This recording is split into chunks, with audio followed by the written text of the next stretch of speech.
សួស្តីថ្ងៃនេះខ្ញុំមកចែករំលែកជាមួយនឹងការតទៅនឹងការដាក់ password ដំបូងចូលទៅកាន់ Telegram នេះជា Telegram របស់ខ្ញុំបន្ទាប់មកខ្ញុំចូលទៅកាន់ setting ទៅកាន់ setting នៅកន្លែងនេះយើងមានរូបកូនសោហើយនឹងគេដាក់ privacy and security ខ្ញុំចូលឡើងមកនឹងឲ្យសូមបញ្ជាក់បងប្អូនបន្តិចទៀតទៅនឹងការដាក់ password នេះបងប្អូនអាចធ្វើបាននៅក្នុងទូរស័ព្ទដៃក៏បាននៅលើកុំព្យូទ័រក៏បានវា function វាដូចតែគ្នាទេតោះមកចូលទៅកន្លែងនេះរូបកូនសោមាន two step verification ចុចកន្លែងនេះមកតោះមកវាឲ្យយើង create password តោះមកចុច create password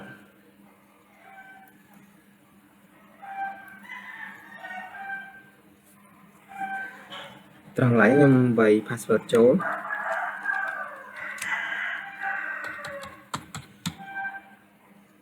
នេះជាដើម្បីបញ្ជាក់ password យើងមួយទៀតយើងវាយដែលមកវាយដូចខាងលើតោះមកយើងចុច submit ហើយកន្លែងនេះជាកន្លែង key ដែលយើងកំណត់ថា password យើងនឹងឲ្យដាក់អីខ្លះនៅ password ចឹងណាដើម្បីវាសូលដើម្បីបង្ហាញយើងអាច note ជា keyword ដើម្បីបង្ហាញទៅពេលនៅពេលដែលយើង click password អីយើងអាចមើលmessage វា load មកឬក៏ screen នៅលើហ្នឹងយើងដឹងថាpassword យើងដាក់អីហ្នឹងសម្រាប់ឲ្យយើង click អញ្ចឹងខ្ញុំ note ជា keyword របស់ខ្ញុំខ្ញុំដាក់ចេះដាក់$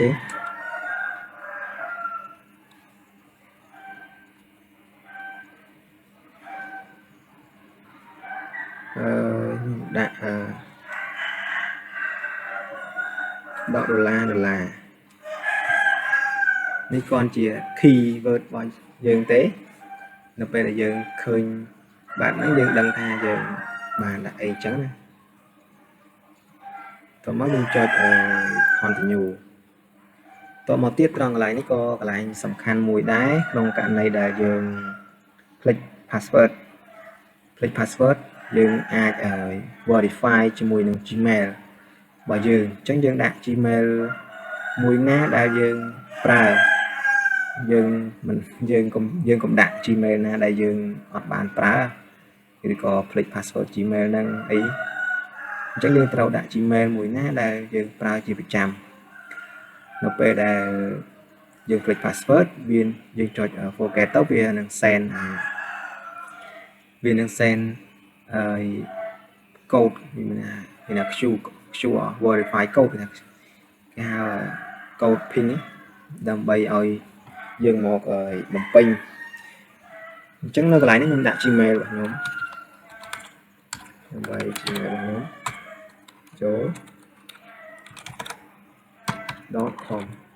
កន្លែងនេះយើងអាច skip បើសិនជាយើងអត់មាន Gmail អីយើងអាច skip បាន skip ត្រង់កន្លែងនេះចុច skip Gmail ក៏បានដែរ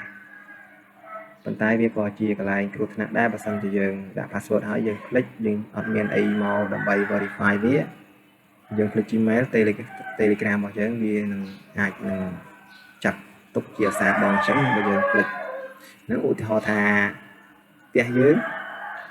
ចាក់សោតែយើងធ្វើឲ្យកូនសោនឹងបាត់យើងអត់មានអីចូលផ្ទះអញ្ចឹង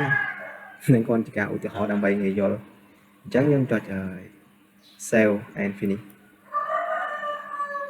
អញ្ចឹងវា send នេះឃើញវា send code ដើម្បីបញ្ជាក់ថា Gmail ហ្នឹងនៅប្រើឬក៏អីចឹងខ្ញុំចូលទៅឆែកក្នុងទូរស័ព្ទដៃខ្ញុំសិនដើម្បីបំពេញកូដអញ្ចឹងសូមរងចាំបន្តិច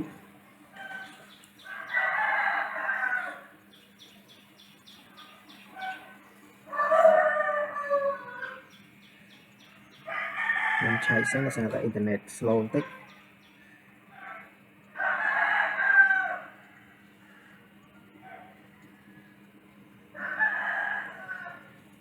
អញ្ចឹងវា send មកឲ្យខ្ញុំហើយខ្ញុំវាយបញ្ចូល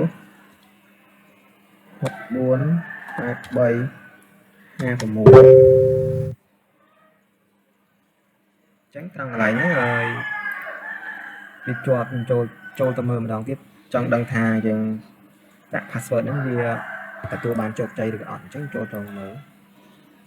បើសិនជាវា on មានន័យថាយើងអាចដាក់ជោគជ័យអញ្ចឹងខ្ញុំចូលទៅកន្លែង security នេះអញ្ចឹងវា on អញ្ចឹងការដាក់ password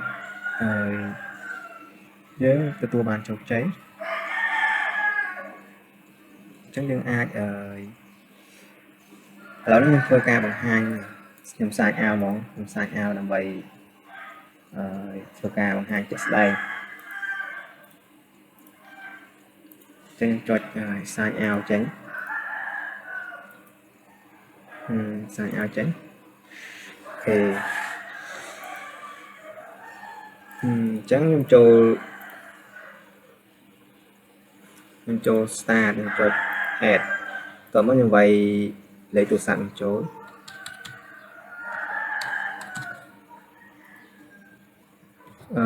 ត្រង់កន្លែងនេះវានឹង send ទៅកាន់ Telegram យើង pin code នេះជា security របស់ Telegram ទេអញ្ចឹងវាយចូល6 4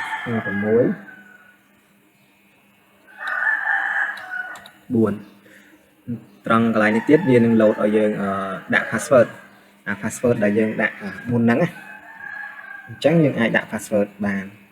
ហើយមួយទៀតបើសិនជាយើងភ្លេច password យើងអាចចុច forget password វានឹង send code នេះទៅកាន់ Gmail របស់យើងនេះ Gmail ដែលយើងបានបំពេញនៅក្នុងហ្នឹង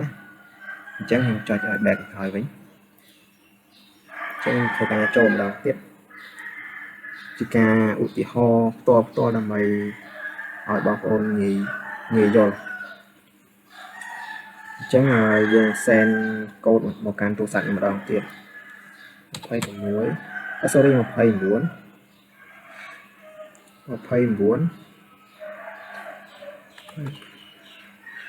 ទៀតត្រង់កន្លែងនេះបើសិនជាគាត់បានលេខទូរស័ព្ទយើងឬក៏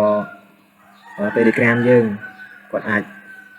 log ធ្វើការ log ចូលប៉ុន្តែគាត់អត់អាច log ចូលបានទេគាត់ចាំ password ដែលយើងដាក់នឹងដែរហ្នឹងជាប្រព័ន្ធការពារមួយបើសិនជាយើងអត់មានpassword ដាក់នឹងទេគាត់អាចចូលបានអញ្ចឹងវានៅជាប់ password នេះមួយតង់ទៀតអញ្ចឹងវាពីរតង់ជាប្រព័ន្ធសុវត្ថិភាពរបស់យើងដែរតើតើយើងឲ្យដឹងហើយ password ទៅអាចចូលបានអញ្ចឹងវីដេអូហ្នឹងខ្ញុំសូមបង្ហាញតែប៉ុណ្្នឹងទេខ្ញុំនឹងធ្វើការបង្ហាញទៅទៅនឹងការ remove